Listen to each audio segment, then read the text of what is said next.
Is this the real story behind the Library of Alexandria's destruction? Intro.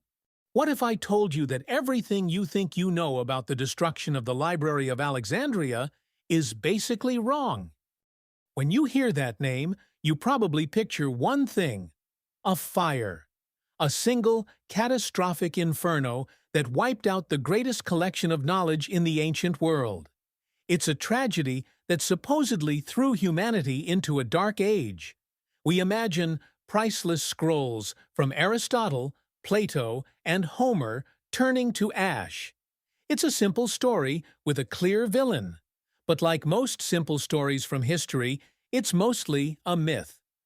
The real story is far more complex and, honestly, more tragic. It's not a tale of one swift blow, but a slow, creeping decay that unfolded over centuries.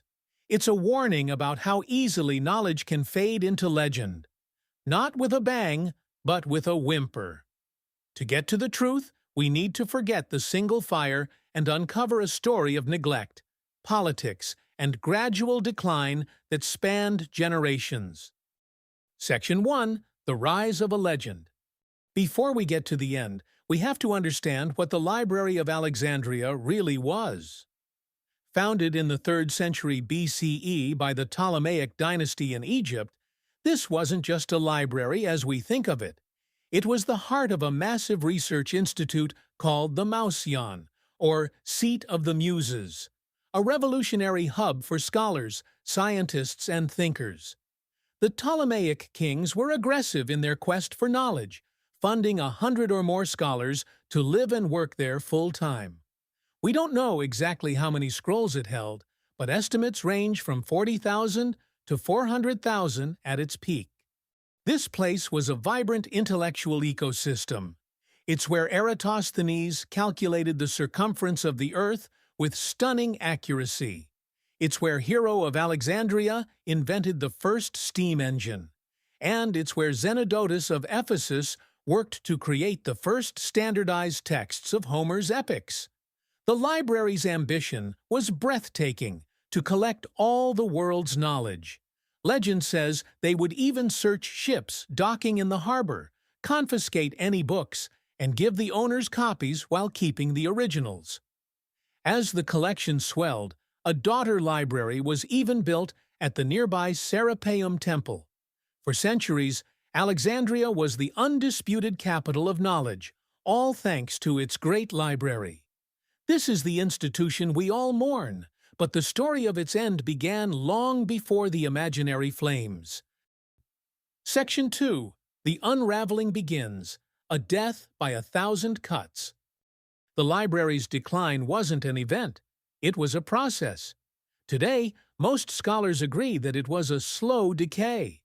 The unraveling didn't start with an external enemy, but from within. In 145 BCE, the ruler Ptolemy VIII, caught up in a political power struggle, purged Alexandria of intellectuals who didn't support him. This act kicked off a brain drain, as many of the library's best minds fled across the Mediterranean, taking their knowledge with them. This was arguably the first major blow, a hemorrhaging of the talent that gave the library its purpose. After that, as Rome's power grew and Egypt's stability weakened, the generous royal funding that built the library started to dry up. The institution faced centuries of budget cuts and plain old neglect. In the humid Mediterranean climate, papyrus scrolls were incredibly fragile. Without constant money for preservation and copying, the collection would have naturally fallen apart.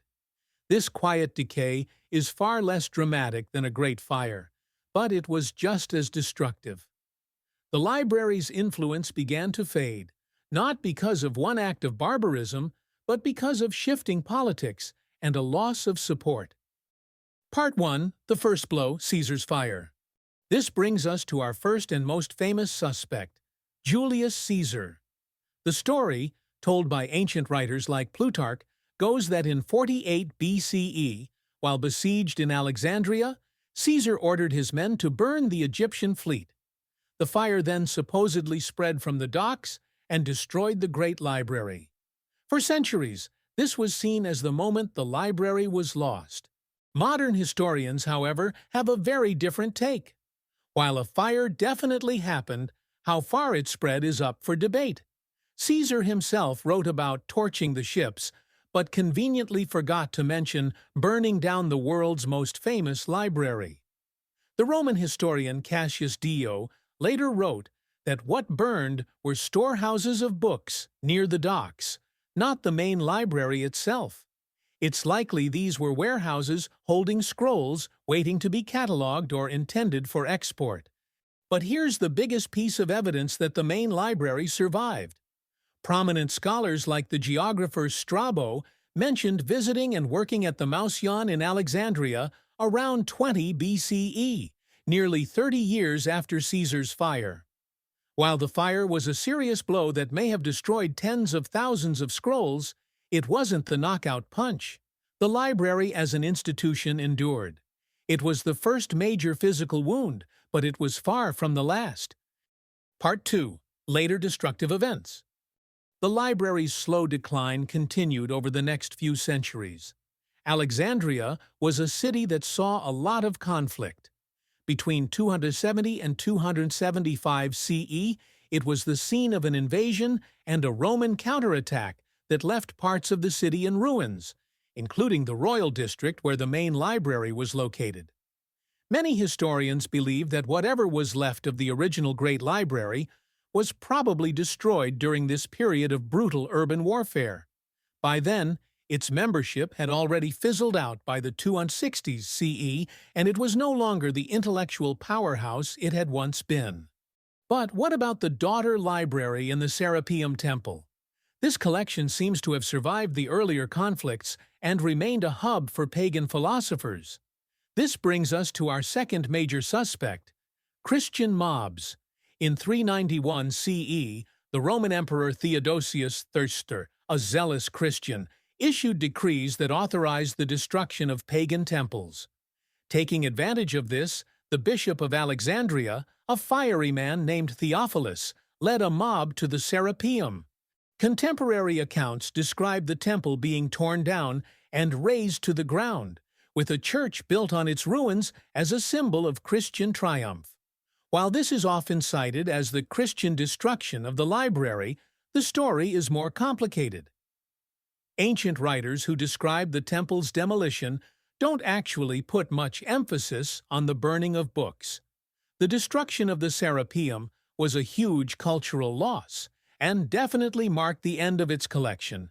But it was the end of a secondary library, the final holdout of pagan learning in a city whose intellectual heart had already faded away.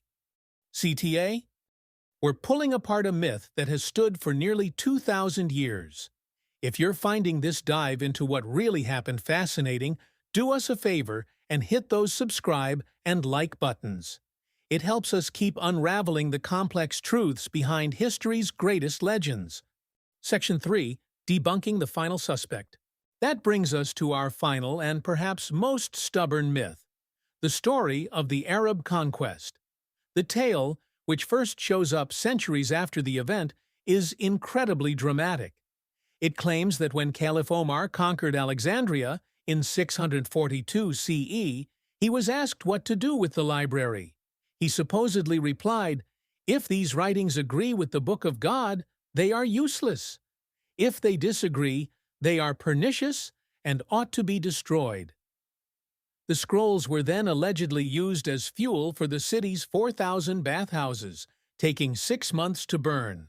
It's a gripping story, but modern scholars overwhelmingly agree it's a complete fabrication. There's no mention of this in any contemporary Christian, Jewish, or even early Muslim accounts of the conquest. Historians from Edward Gibbon in the 18th century to today's top scholars have thoroughly debunked it. The consensus is clear. The Great Library and its daughter library were already gone long before Arab armies arrived. The story was likely invented much later as political or religious propaganda. There was simply no great library left to burn. Conclusion: the real tragedy. So, who destroyed the Library of Alexandria? The answer is no one, and everyone. There was no single villain, no one epic fire. The real story is a much more important cautionary tale about how fragile knowledge really is. The library's end was a death by 1,000 cuts.